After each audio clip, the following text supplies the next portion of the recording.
আজকে আমি যেটুকু নিয়ে আলাপ করবো যে সেটুকু একদম মানে হাইলাইট এবং রিসেন্ট চেঞ্জ, যে জিনিসটা আপনারা আগে জানেন সেই জিনিসটা কি চেঞ্জ আসছে সেই জিনিসটা নিয়ে আমি আলাপ করবো। আমরা 14 জন আছি, হ্যাঁ ঠিক আছে। এখান থেকে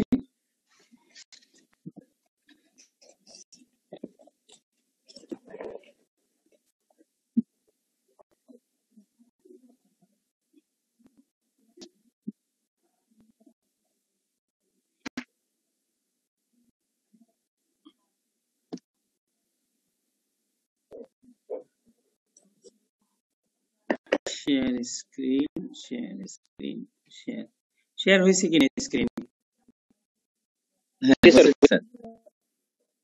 ওকে, দেব দেব। আচ্ছা, আপনার যে আজকে যে জিনিসটা মানে আমরা নিয়ে আলাপ করবো সেটা হলো non STACS, not non STEMI or non unstable angina. আমরা এই গ্রুপটা না, আমরা যে গ্রুপটা নিয়ে আলাপ করবো সেই গ্রুপ হলো নন এসটিএসিএস। নন এসটিএসিএস আপনি ডায়াগনোসিস করতে গেলে যেটা হবে, একটা পেশেন্ট একুট চেস্ট পেইন নিয়ে যখন আসবে, তার site, onset, radiation, character, exaggerating factor, relieving factor, timing এবং অ্যাসোসিয়েশন সব কয়টা মিলে যখন সে মনে হবে যে এটা মানে ইসকেমিক টাইপ, তার মানে সেন্ট্রালি লোকেটেড আছে, টাইম মোর দ্যান 20 মিনিটস আছে, রেডিয়েশন টু নেক্স, আর্মস আছে, ব্যাকসে আছে, এবং ক্যারেক্টার তার টাইটনেস, হেভিনেস আছে, এবং মানে এক্সাজারেটিং ফ্যাক্টর মানে either exertion or without exertion, even rest. এবং রিলিভিং ফ্যাক্টরে নন এসটিএসিএস এর রিলিভিং ফ্যাক্টর হলো ইউজুয়ালি রেস্ট ডাজ নট মানে রিলিভ দি চেস্ট পেইন, এবং এর অ্যাসোসিয়েশন সুইটিং, ভমিটিং, লুসিয়া এবং অ্যাসোসিয়েটেড টিকিকার্ডিয়া অথবা ব্রেকিকার্ডিয়া এবং মায়োকার্ডিয়াল ডিসফাংশন, এই সবগুলো নিয়ে প্রেজেন্ট করতে পারে।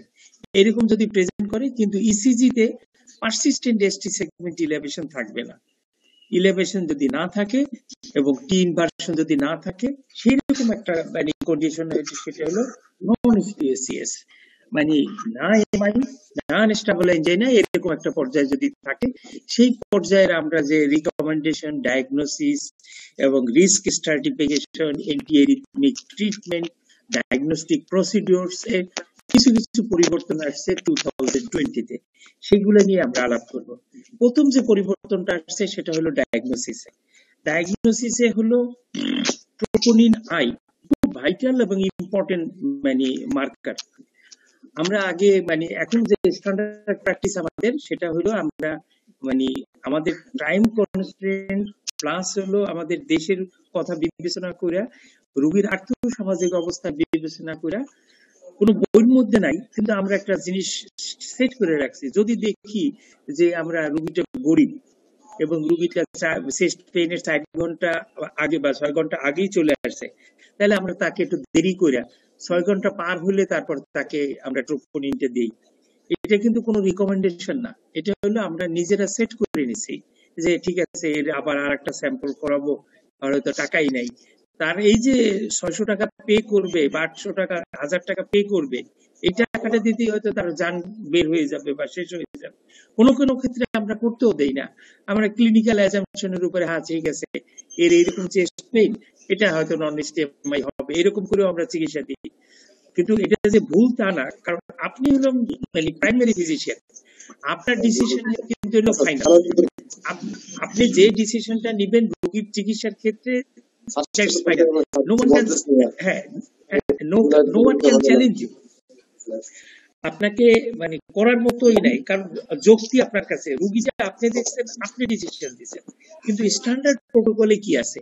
স্ট্যান্ডার্ড প্রোটোকলে আছে একটা 0 আওয়ার, আপনার কাছে আসার সাথে সাথেই আপনি রুগী একটা মানে নেবেন, ট্রোপোনিন নেবেন, এবং 1 ঘন্টা পরে আর একটা নেবেন।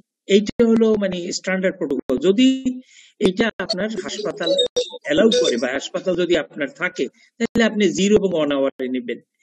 এবং যদি এটা কোনো ক্রমে সম্ভব না হয়, তাহলে it is recommended as an alternative to ESC 0 to 1 hour algorithm. এটা একদম বেসিক এবং স্ট্যান্ডার্ড। এটা যদি সম্ভব না হয় তার অল্টারনেটিভ হিসাবে it is recommended to use 0 and 2 hour algorithm with blood sampling at 0 hour and 2 hour if the high sensitive tests are validated with 0 and 2 hour algorithm is available.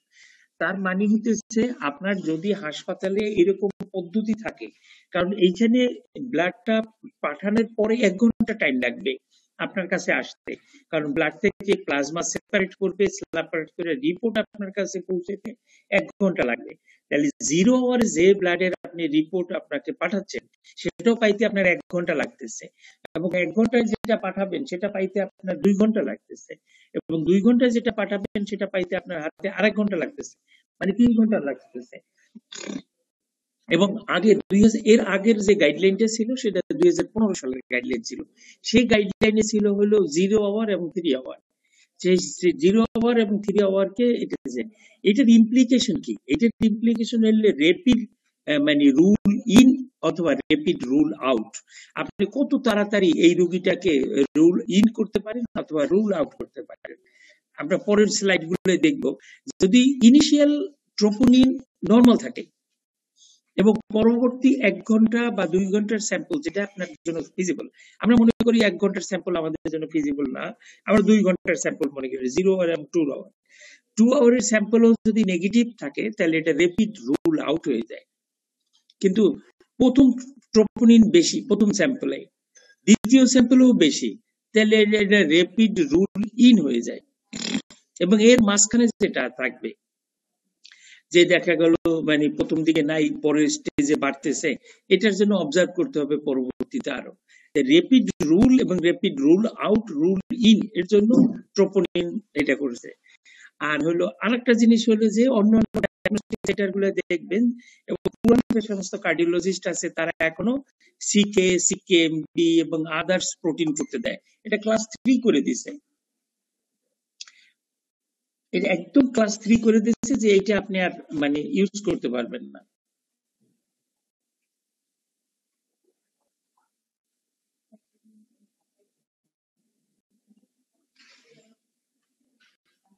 আমাদের জন্য কোনটা ভালো হবে, 0-1 নাকি 0-2 বলতেছেন?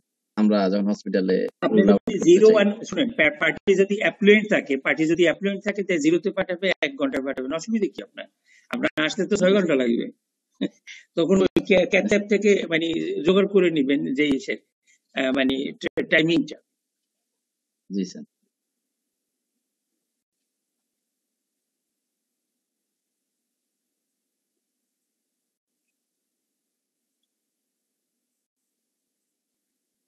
আপনি স্ট্যান্ডার্ড রিকমেন্ডেশন জানেন, তারপরে আপনি মানে রুগীর এই না যে গাইডলাইন আপনার সারাক্ষণ ফলো করতে হবে তা কিন্তু না।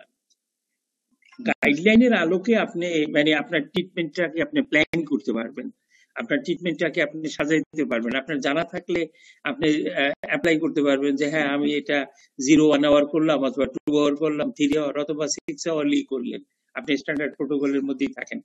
এটা তো ওই যে আসার সাথে সাথে করতে হবে এইটাই মানে মেসেজ নাই, এটাই মানে আগে মেসেজ ছিল 6 ঘন্টা পরে করো। সেই মেসেজ এখন স্ট্যান্ডার্ড করে দিয়েছে, ক্লাস 1 করে দিয়েছে। গ্রিন মানে ক্লাস 1 আর গ্রিন 3 মানে হলো এই সেশনে। এরপরে রিস্ক স্ট্রাটিফিকেশনে ক্লাস 2A করে দিয়েছে। সমস্ত মানে নন এসটিএসিএস পেশেন্টের কিন্তু বিএনপি করতে বলে দিয়েছে। এই দেখেন, measuring a BNP and anti BNP plasma concentration should be considered to gain the prognostic information. আপনারা বিএনপি করতে চান না, হ্যাঁ বিএনপি করলে আপনাদের মনে হয় যে কিন্তু এটা স্ট্যান্ডার্ড প্রোটোকলই বিএনপি করার কথা বলে দেওয়া হয়েছে। কোনো ধরনের ছাড়াই, কোনো সিমটম থাকুক না থাকুক, হার্ট ফেলিওর এগুলো কিছু দরকার নেই। আপনার রিস্ক স্ট্রাটিফিকেশনের জন্য বিএনপি করতে বলে দিয়েছে। তার মানে হচ্ছে মায়োসাইট কতটা ড্যামেজ হয়েছে এটা ট্রোপোনিনের সাথে সাথে বিএনপিও ইন্ডিকেট করে।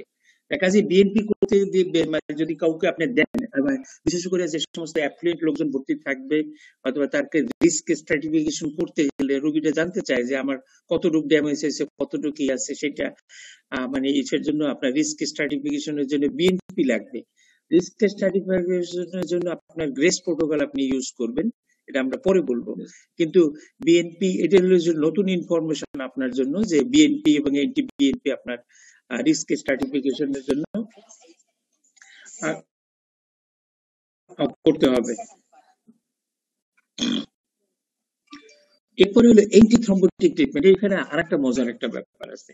অ্যান্টিথ্রম্বোটিক ট্রিটমেন্টে হলো এখানে ক্লিয়ারলি ক্লাস 2 ইন্ডিকেশন করছে, যদি কোনো নন এসটিএসসিএস পেশেন্টের আপনি পিসিআই করতে যান, তাহলে তাকে অ্যান্টিথ্রম্বোটিক এজেন্ট চুজ করার জন্য প্রাসোগ্রেলকে বলা হয়েছে, এবং prasugrel is more effective than ticagrelor and clopidogrel. এটার ব্যাপারে মানে তারা একটা কনসেনসাসে পুজছে, ক্লাস 1 করতে পারে নাই, কিন্তু ক্লাস 2A করে দিছে যে prasugrel should be considered in preference to ticagrel for non-STSCS patients who proceed to PCI. কিন্তু এরপরে আবার বলবে যে সমস্ত পেশেন্টকে মানে করবে, মানে পিসিআই করবে, অথবা যাদের ইনিশিয়ালি ইনভেসিভ প্রসিডিউর হবে, তাদের অ্যাসপিরিনের পরে যে P2Y2 ইনহিবিটর দিবা, সেটা ডেফিনেটলি করোনারি অ্যানাটমি জাইনে তারপর দিতে হবে। মানে এই জায়গাটা আবার একটা ঝামেলা আছে, সেই জায়গাটা আসতেছে পরে। তাহলে আমরা যদি মানে এটা ডিসিশন ফাইনাল, যদি পিসিআই হয় নন এসটিএসসিএস পেশেন্টের, যদি পিসিআই হয় যে অ্যাসপিরিনের পরে যে P2Y2 ইনহিবিটর যেটা আমরা ইউজ করব, ইট মাস্ট বি প্রাসোগ্রেল। এটা বোঝা গেছে কিনা? যেমন আমরা বলি যে ইসের সময় যদি থ্রোম্বোলাইটিক দেই আমরা মায়োকার্ডিয়াল ইনফাকশনে, তাহলে আমাদের মানে ড্রাগ অফ ট্রিটমেন্ট হলো ক্লোপিডোগ্রেল। আর যদি থ্রোম্বোলাইটিক না দিয়ে পিসিআই করি, সেক্ষেত্রে আমরা তখন বলি যে মানে প্রাসোগ্রেল, টিকাগ্রেল অথবা ক্লোপিডোগ্রেল, এই তিনটা বলি। তাই সেক্ষেত্রে বলি যে প্রাসোগ্রেল এবং টিকাগ্রেল ইজ মানে মোর পোটেন্ট দেন ক্লোপিডোগ্রেল। ক্লোপিডোগ্রেলের যদি প্রাসোগ্রেল এবং টিকাগ্রেল না পাওয়া যায়, তাহলে তুমি ক্লোপিডোগ্রেল ইউজ করো। এই ক্ষেত্রে নন এসটিএসসিএস এর ক্ষেত্রে একদম মানে 2020 গাইডলাইনে স্পষ্ট বলছে যে prasugrel should be considered in preference to ticagrelor. এখন দেখো এই যে ক্লাস 3 করে দিয়েছে, it is not recommended to administer routine pretreatment with P2Y2 inhibitor receptor inhibitor in patient in whom coronary anatomy is not known or early invasive treatment is planned. তার মানে কি, আমার একটা রোগী, আমার ডায়াগনোসিস নন এসটিএসসিএস, আমি হাতে পাই নাই এখনো, কিন্তু পেশেন্টটা হেমোডাইনামিক কম্প্রোমাইজ আছে, হেমোডাইনামিক শকে আছে, এবং পারসিস্টেন্টলি পেশেন্টের সিম্পটম রিলিভ করতেছে না, কিন্তু এইরকম আছে, তাহলে এই রোগীকে আমার তো এইতে নিতে হবে, ইনভেসিভ প্রসিডিউরে যেতে হবে।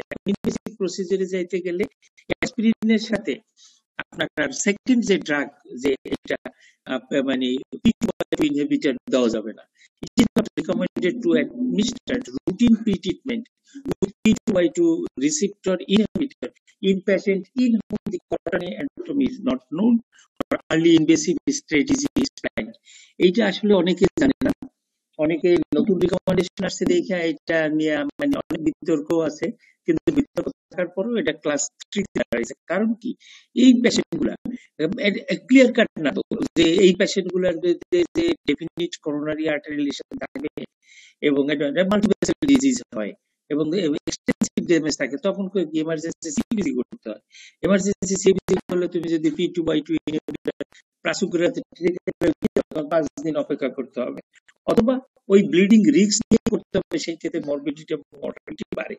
সেই জন্য করোনারি অ্যানাটমি যাওয়ার সাথে সাথে তারপরে যদি মানে P2Y2 ইনহিবিটর না দেওয়া থাকে, তখন তাকে প্রি ট্রিটমেন্ট করা হয়, মানে ওই টেবিলের মধ্যেই ওগুলো খাওয়া দিয়ে পরবর্তীতে এই করে, কারণ এটার অ্যাকশন মানে শুরু হয় খুব তাড়াতাড়ি, আধা ঘন্টার মধ্যে এটা প্লেটলেট ইনহিবিশন করতে পারে। প্রয়োজন হলে এই ক্ষেত্রে আদার যে গ্লাইকোপ্রোটিন 2B3A ইনহিবিটর আছে, যে অ্যাবসেক্সিমাব যেগুলো আছে, এগুলো মানে আইভি ইউজ করা যায়। এখন ইন পেশেন্ট উইথ, এটা হলো নতুন মানে এটা তোমাদের ধাক্কা, যে এইটা আসলে এখন মানে এইভাবে এই ট্রিটমেন্ট মানে প্ল্যান যদি করা হয় initially invasive In patient with non-STSCS who cannot undergo an early invasive study, pre-treatment with P2x2 receptor inhibitor may be considered depending on the bleeding risk. এখন আমাদের যে সমস্ত জায়গায় যেগুলো থাকবে আমরা যেগুলো আর্লি ইনভেসিভ প্রসিডিউর করব না সেক্ষেত্রে নন-STSCS তুমি P2x2 ইনহিবিটর দিতে পারবা। সেক্ষেত্রে তোমার মানে নাই, এখন ব্লিডিং রিস্ক হিসেবে দিতে বলছে। যদি হাই ব্লিডিং রিস্ক, এখানে এই গাইডলাইনে নতুন ভাবে মানে high bleeding risk, high ischemic risk এই দুটো আইডেন্টিফাই করছে, এবং এগুলোর ক্যারেক্টার বর্ণনা করে দিচ্ছে যে কিভাবে হাই ব্লিডিং রিস্ক অথবা লো ব্লিডিং রিস্ক তুমি ডিটেক্ট করবা। তো সেই ক্ষেত্রে P2x2 ইনহিবিটর শুরু করা যাবে। এখন হলো যে ডি-এসকেলেটিং যদি করা লাগে অথবা আপ এসকেলেটিং করা লাগে, যদি ডি-এসকেলেটিং অফ দি P2x2 ইনহিবিটর, মনে করো তুমি প্রাসুগ্রেল দিছো, সেখান থেকে তুমি মানে কি করবা, টিকোগ্রেলে আসবা, অথবা টিকোগ্রেল দিছো সেখান থেকে তুমি ক্লোপিডোগ্রেলে আসবা।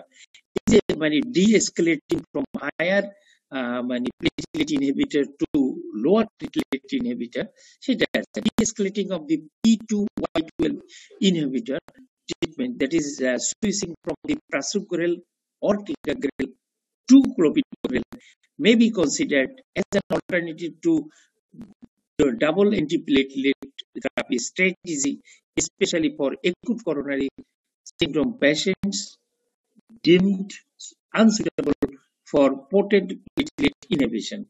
And de-escalating may be done unguided based on the clinical judgment or guided by the platelet function testing, CYP2C19 genotype, depending on the patient's risk profile and availability of the respective assay.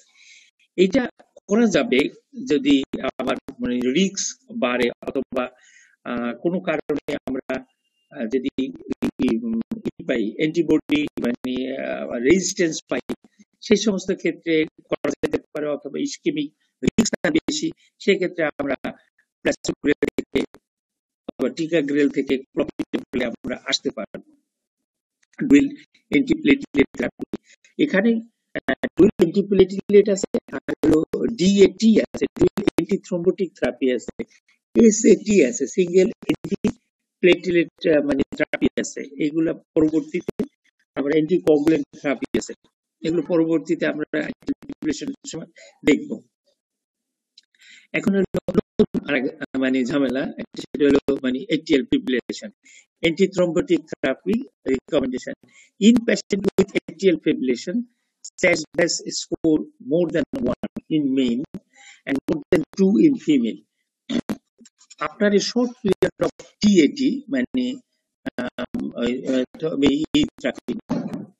Triple anticoagulant মানে therapy, যেখানে তোমার একটা oral anticoagulant থাকবে plus দুইটা তোমার থাকবে antiplatelet, একটা either aspirin অথবা তোমার P2y2 ইনহিবিটর, এই যেরকম থাকবে এটাকে বলছে ট্রিপল অ্যান্টিপ্লেটলেট মানে অ্যান্টিকোয়াগুলেন্ট থেরাপি।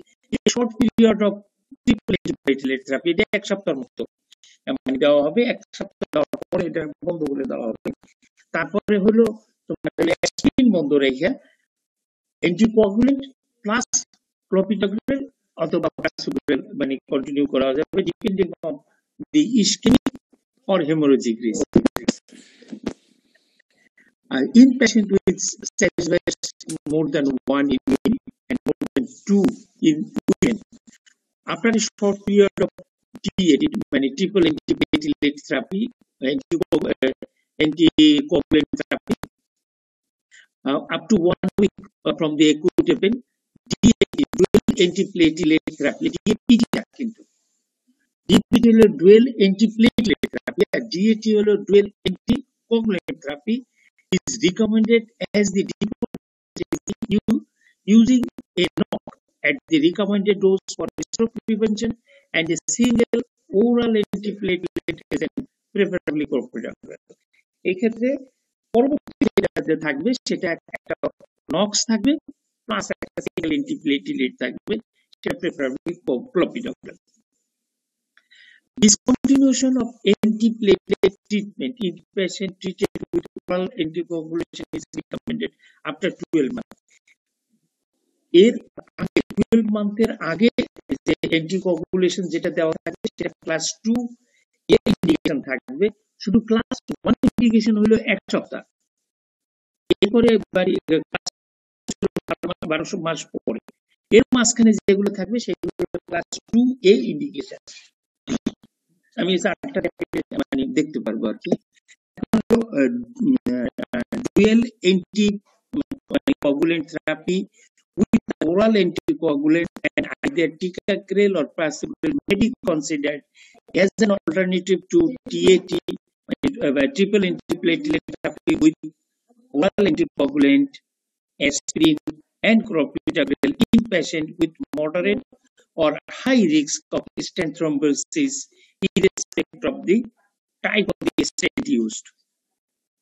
তার মানে হইতেছে যে ডুয়াল অ্যান্টিপ্লেটলেট, একটা ওরাল অ্যান্টিকোয়াগুলেন্ট তো থাকবেই, এর সাথে টিকাগ্রেল এবং প্রাসুগ্রেল যদি আমরা দিই, এইটা না দিয়ে এই যে ক্লোপিডোগ্রেল না দিয়ে favourable government may be consider as an alternative to triple therapy, যেটা প্রথম এক সপ্তাহে আমরা দিয়েছিলাম, যে ওরাল অ্যান্টিকোয়াগুলেন্ট, অ্যাসপিরিন এবং ক্লোপিডোগ্রেল।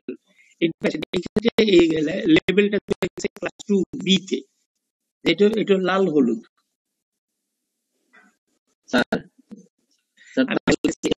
আসতেছি।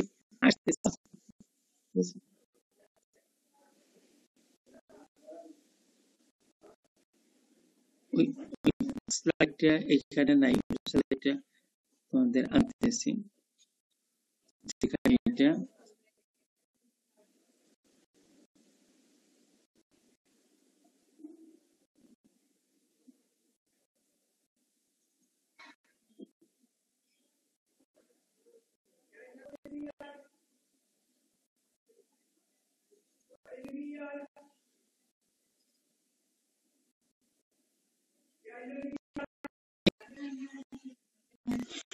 মনে করেন পেশেন্ট আপনার আছে, যে পেশেন্টের পিসিআই হইতেছে ফর নন স্টেজেস, এইখানে আপনি এক সপ্তাহ পর্যন্ত ট্রিপল থেরাপি দেবেন, নক, ডুয়াল অ্যান্টিপ্লেটলেট, অ্যাসপিরিন এবং PTY2 ইনহিবিটর।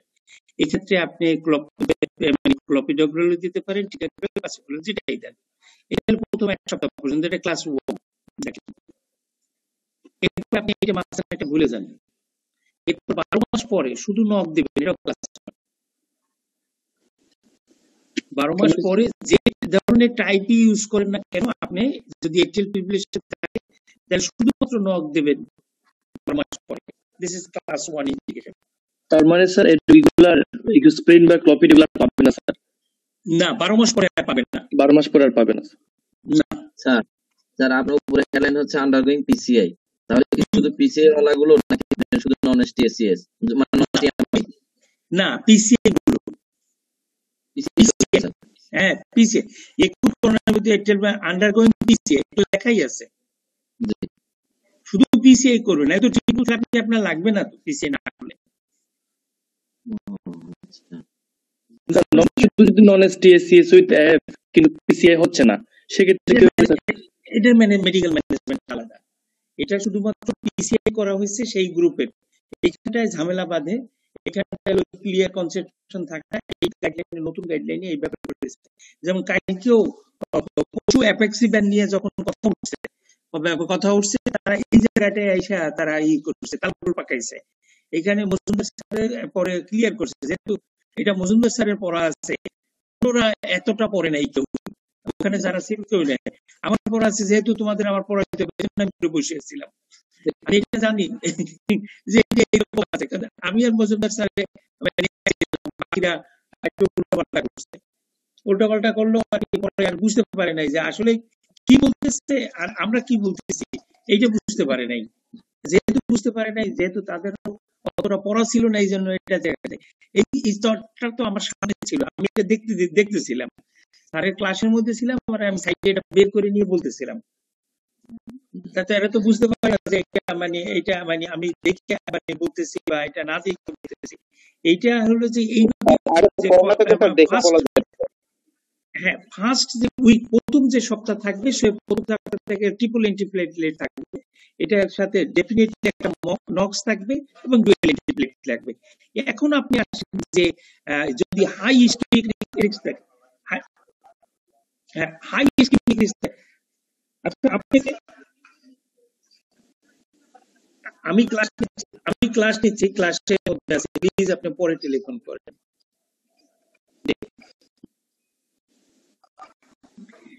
এইখানে এখন মানে আসেন, আপনি যদি হাই ব্লিডিং রিস্ক থাকে, এর একটা ডিফাইন্ড ক্রাইটেরিয়া আছে।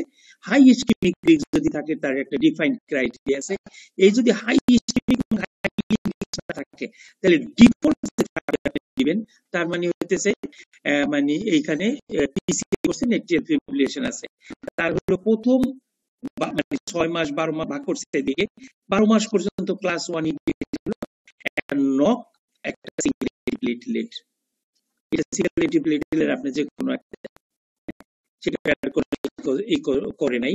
আর এখানে আবার সে ভাগ করছে যে হাই ইস্কেমিক যদি রিস্ক থাকে, তাহলে সে এই যে এক সপ্তাহ যেটাকে আপনি দিচ্ছেন, ট্রিপল থেরাপি দিচ্ছেন, সেই ট্রিপল থেরাপিকে মানে আরো মানে 3 সপ্তাহ বাড়ানো হয়েছে, এটার 1 মাস করা হয়েছে। কিন্তু এটা 1 মাস করলেও এটা ক্লাস 2 এতে চলে আসছে ইন্ডিকেশন। যদি হাই ইস্কেমিক রিস্ক থাকে, এরপরে সে করছে কি 1 বছর পর্যন্ত এই ট্রিপল থেরাপি থেকে সে চলে গেছে, তারপরে মানে ডুয়েল এন্টিপ্লেটলেট মানে অ্যান্টিকোয়াগুলেন্ট থেরাপি, তার মানে সিঙ্গেল এন্টিপ্লেটলেট প্লাস নক্স, সমস্ত জায়গায় নক্স যোগ হয়ে গেছে। কারণ নক্স যোগ হয়ে গেছে এই জন্য, যেহেতু তার এট্রিয়াল ফিব্রিলেশন আছে, এট্রিয়াল ফিব্রিলেশন আছে, নক্স যোগ হবে সব জায়গায়। এখন সিঙ্গেল এন্টিপ্লেটলেট না ডুয়েল এন্টিপ্লেটলেট, এইটা নির্ভর করবে এইটার উপর। মানে সবই এক, শুধু ক্লাস অফ রিকমেন্ডেশন আলাদা। দেখেন 1 মাস পরে শুধুমাত্র এই হাই ইস্কেমিক রিস্কে ট্রিপল থেরাপি আছে, আর সব জায়গায় যেখানে আছে একটা নক্স, একটা সিঙ্গেল এন্টিপ্লেট, একটা নক্স, একটা সিঙ্গেল এন্টিপ্লেট। আর এই ক্ষেত্রে শুধুমাত্র নক্স 6 মাস পর ইস্কেমিক যেখানে রিস্ক থাকে, শুধুমাত্র নক্স দিয়ে এটা এখানে 1 মাস করার পরে এই বাকি 11 মাস এটা সিঙ্গেল এন্টিপ্লেটলেট আর হলো একটা নক্স। এখন আসে ইস্কেমিক রিস্ক যদি থাকে, তাহলে 1 সপ্তাহ পরে আর দিবেন, এরপরে আপনি দিবেন হলো 6 মাস পর্যন্ত দিবেন হলো একটা নক্স, একটা সিঙ্গেল এন্টিপ্লেটলেট, এবং এই 6 মাস পরে শুধুমাত্র আপনি নক্স থাকবে। ডিফারেন্স হলো এইখানে 6 মাস পরে নক্স দিচ্ছে, সেটা হলো ক্লাস 2 এ ইন্ডিকেশন, কিন্তু যখনই এটা 12 মাস ক্রস করতেছে, সেটা হলো ক্লাস 1 ইন্ডিকেশন হয়ে যাচ্ছে। এই যে জায়গাটায়, এই জায়গাটায় একটু মনে রাখা ঝামেলা, যে কোন সময় আমি কতটুকু দেব। এই চারটা যদি আপনি মনে রাখতে পারেন, তাহলে আপনার জন্য এই কঠিন জিনিসটাও সহজ হয়ে যাবে। ইনিশিয়ালি মনে থাকবে না যে আমি কত মাস পর 12 মাস পরে আর কোনো ড্রাগ লাগবে না, শুধু রিভারক্সাবান শুধু থাকবে।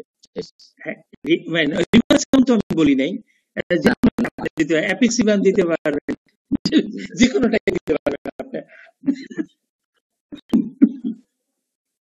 বুঝাইতে পারছি কিনা এই জায়গাটায়? জি স্যার। এই জায়গাটা কন্ট্রিবিউশন। হ্যাঁ বলেন।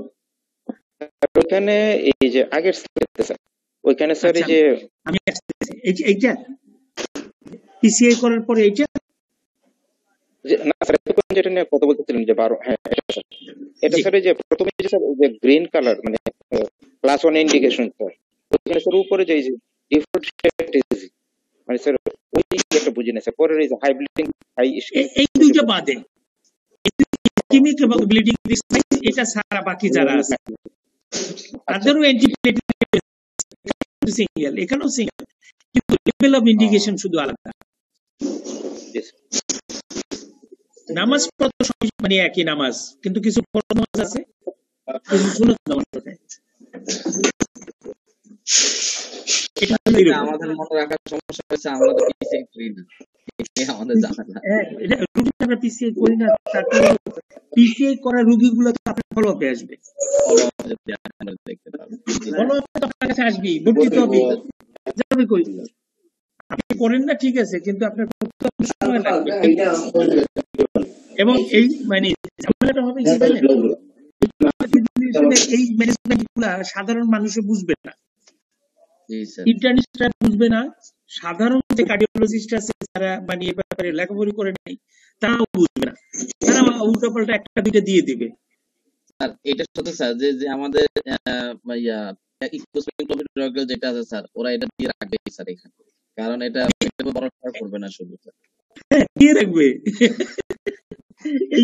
এইটাই হচ্ছে সমস্যা, এবং সেই পেশেন্ট গুলো ব্লিডিং বেশি হয়, সেগুলোর কমপ্লিকেশন বেশি হয়। জি স্যার। স্যার অ্যাড করবে, বলবে যে এটা দেন আপনাকে, হ্যাঁ ভুল করছে, জানান।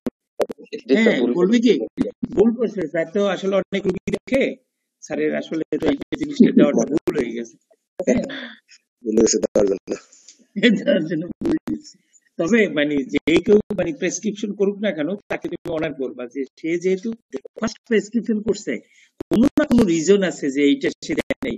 মনে করো যে একটা রুগীর মানে এলবি ডিসফাংশন আছে, হার্ট রুগী আছে, সেই রুগীটা মানে কোনো সারে বিটা ব্লকার অথবা এসি ইনহিবিটর দেয় নাই, তুমি পট করে মন্তব্য করো না যে এইটা তো দেয় নাই, স্যার তো ভুল করছে। যখন সে এই দুইটা দেয় নাই, তখন এই দুইটার কন্ট্রাইন্ডিকেশন হয়তো বা ছিল, এমন হতে পারে ব্র্যাডিকার্ডিয়া ছিল, অথবা রোগীর একটি স্পাজম ছিল সেই জন্য দেয় নাই, অথবা হাইপোটেনশন ছিল সেই জন্য সে শুরু করে নাই। এই যে কতগুলো জিনিস আছে, এখন সব ভালো আছে, এখন শুরু করে দাও, তখন তুমি তাদের মানে বলো না যে স্যার তো ভুল করছে, দিলাম স্যারের স্যার দেখেন স্যার ভুল করবে।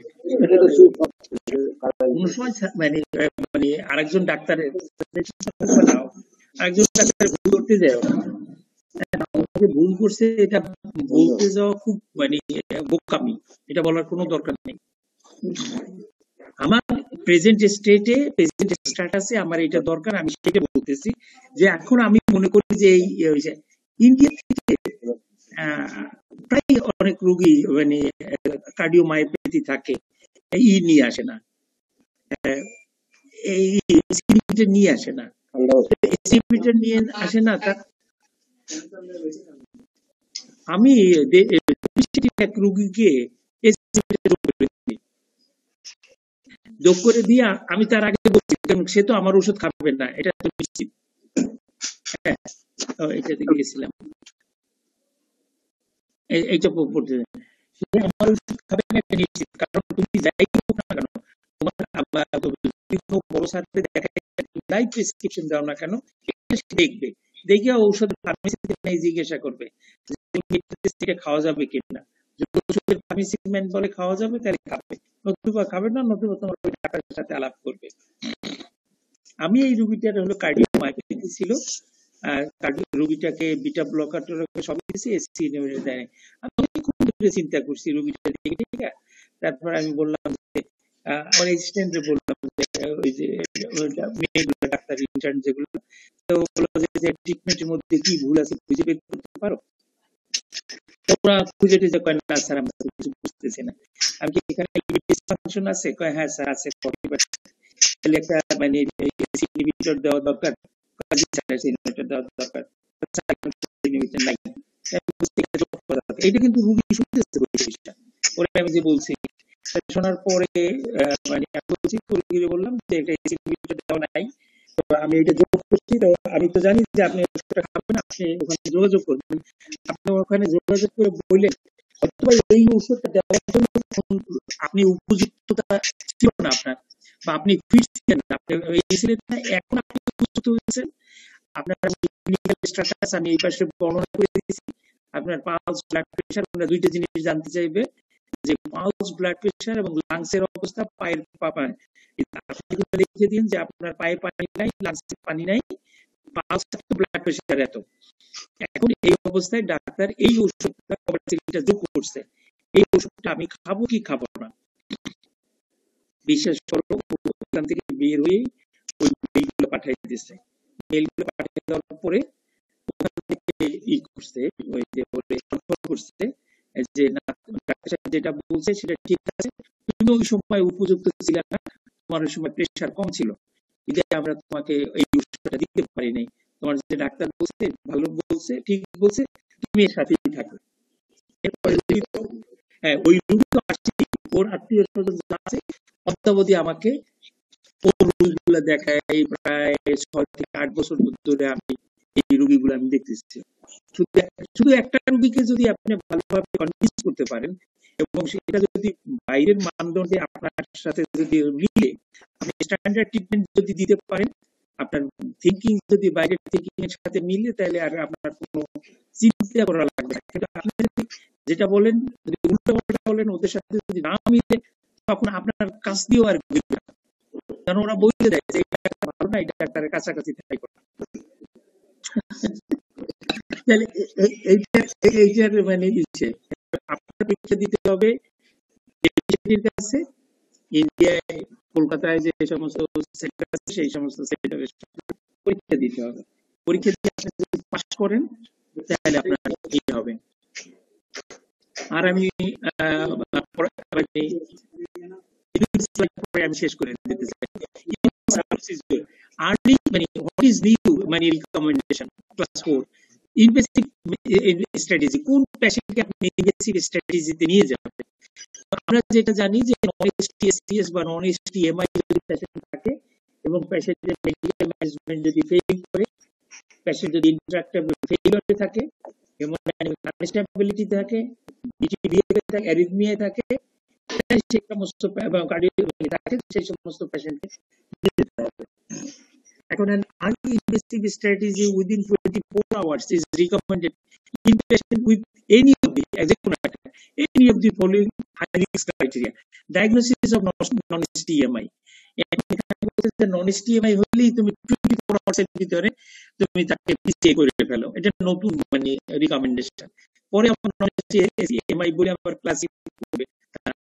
Dynamic and presumably new segment changes suggesting of ongoing ischemia, transient ST segment elevation, and Gray's score more than 140. Gray's score যদি more than 140 হয়, STMI হয় এবং এই যদি থাকে, তাহলে এইগুলোকে ইনভেসিভ ক্রাইটেরিয়ার ভিতরে 24 আওয়ার্স এর ভিতরে পিসিএ করার জন্য রিকমেন্ডেশন করে দেওয়া হয়েছে নতুন গাইডলাইনে। এবং নতুন গাইডলাইনে এই রিকমেন্ডেশনের একটা ক্লাস 1 ইন্ডিকেশন যে selective invasive strategy after appropriate ischemic testing or to detect the obstructive coronary artery disease by CT angiogram is recommended in appropriate patient considered at low risk.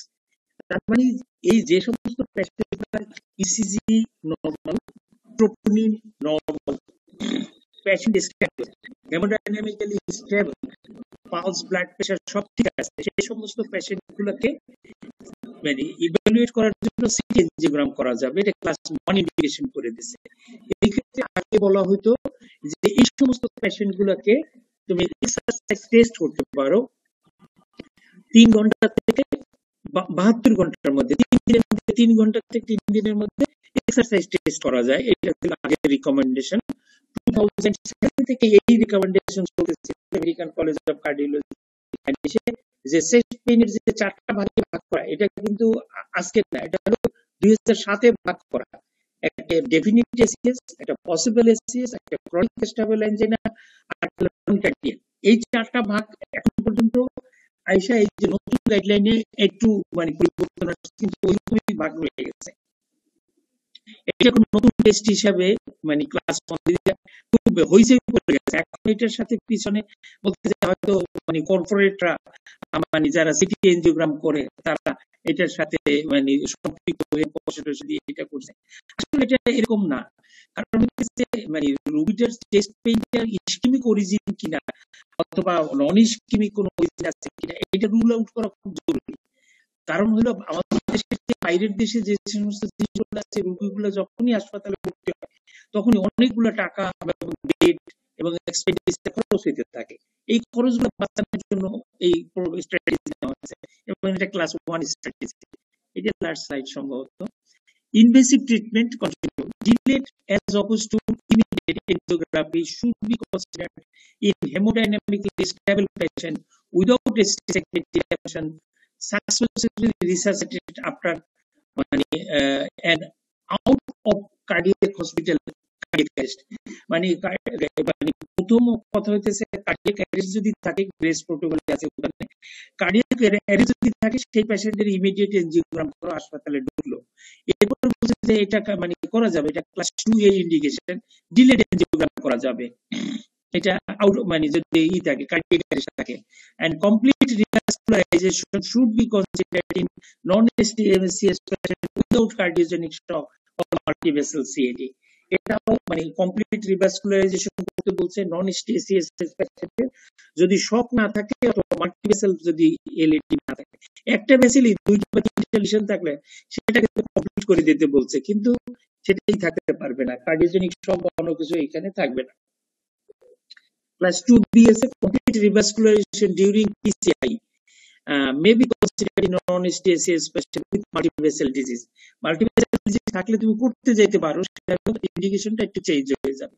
Class 2 এর মধ্যে বলছে যে করোনা উইদাউট মানে মাল্টিভেসেল ডিজিজে, আর মাল্টিভেসেল ডিজিজে করা যাবে class 2B।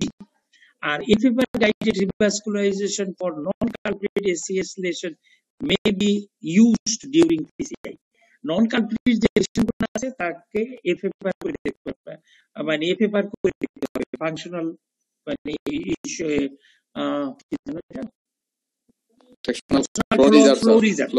Functional flow reserve, এটা করে দেখতে হয় যে আসলে এই অবস্ট্রাকশনটা নন অবস্ট্রাকটিভ করোনারি আর্টারি ডিজিজ সে আসলে লেশন প্রডিউস করে কিনা, এটা ক্লাস 2B ইন্ডিকেশন। আর বাকি চেঞ্জ গুলা একদিন পড়ায়, একদিনে পড়াইতে গেলে বেশি ঝামেলা হয়ে যাবে। নেক্সট যদি কেউ ক্লাস না নেয়, এরকম যদি না নেয় তাহলে আগামী বৃহস্পতিবার যেহেতু আপনাদের স্যারের ক্লাসটা খুবই ইম্পর্টেন্ট, এই জন্য আসলে আমরাও অনেক কিছু শিখতেছি যে, এবং যে অ্যারিথমিয়ার ক্লাস কত সুন্দর ভাবে বলছে, কত সুন্দর ভাবে আমরাও বলতে পারি না। হ্যাঁ, তো সেটাকে ওই জিনিসগুলা মানে ওভাবে সুন্দরভাবে খাতা কলম নিয়ে নোট নিয়ে রাখবো অথবা স্ক্রিনশট নিয়ে রাখবো, তাইলেও চলবে আর কি। আজকে 11টা পর্যন্ত বাইরে গেছে, ছেড়ে দিই আপনাদেরকে, যদি কোনো কোশ্চেন থাকে করতে পারবেন। আর এইগুলো স্লাইড গুলো আমি দিয়ে দেবো আপনাদেরকে, অসুবিধা নেই, সমস্ত স্লাইড গুলাই দিয়ে দেবো, এগুলো আপনারা আপনাদের নিচে রাখবেন, রেখে মাঝে মাঝে বাইক করে দেখে পড়বেন।